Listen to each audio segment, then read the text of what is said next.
You're looking at a live picture of the observation deck on the Empire State Building, and you can see the visibility is very poor. We're tracking our top story this morning, which is the storm from Long Island to New Jersey. We've got you covered. But first, we're going to talk about this. You've seen this fashion statement worn by teens in cities and suburbs, also on stage by celebrities. You know, those baggy and saggy pants, exposing underwear and sometimes more. You may not like it, but it's become part of American culture. Yesterday, we told you about a local state senator who wants kids to pull up their pants. He's putting up billboards in Brooklyn to spread his message. It's not the first time a local leader has taken up this issue. This time, a local councilman in New Jersey is introducing a proposal that would make walking around in saggy, baggy pants subject to a fine under the city's indecency law. Please welcome the man behind that movement, Councilman, of course, Anthony Davis. Welcome from Paterson, New Jersey. Glad you could make it across the river to our side. Yes. All right, so let's talk about it. Break it down for us. Why do you find it so offensive, students wearing baggy or saggy pants? Well, one of the reasons why I think that students or young people are taking the opportunity to show their disrespect, they don't value themselves. In what way? Explain that. When they wear baggy pants, what message is it sending? Well, it sends a clear message that disrespect. They don't respect authority. They don't respect themselves.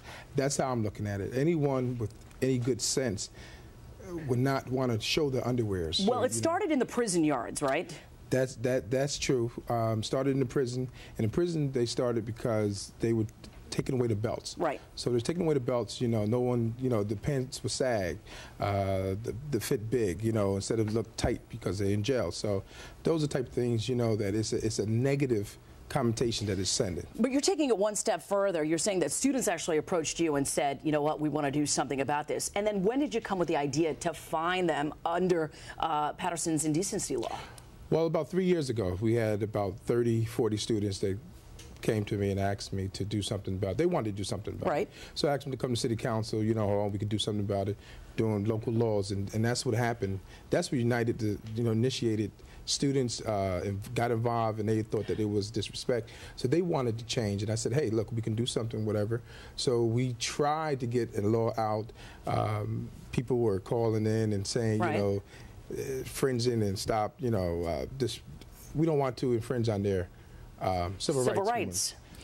However, so we said, look, let's do it educationally. So we tried to do it educationally, which we're going to do first, you know, billboards, educating the public, letting them know that what they're doing is disrespect, and they should be pulling up their pants. Then we're going to hit them with a warning sign, let them know the sign, and then after that, we're going to go impose the fine. All right, so you've got the mayor on board. The mayor's on board. A couple of city council members on board. Council members are on board. I want to play devil's advocate. A lot of people say that this fine is way too extreme, that it infringes on somebody's civil rights, and why can't somebody just express themselves? I mean, get with it. It's part of the culture now.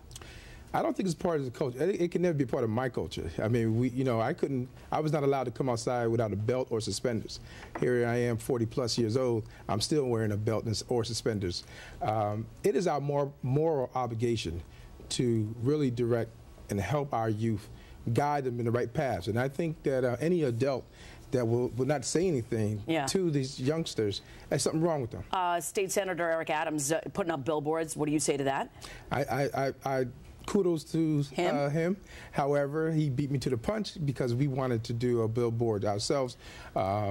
Unfortunately, he has more money than we do. Well, you know what? Maybe you can join forces, raise the money together, and get your message across. I mean, I'm just saying that, but I want to play devil's advocate and play both sides of the, because that's what journalists do. Yes.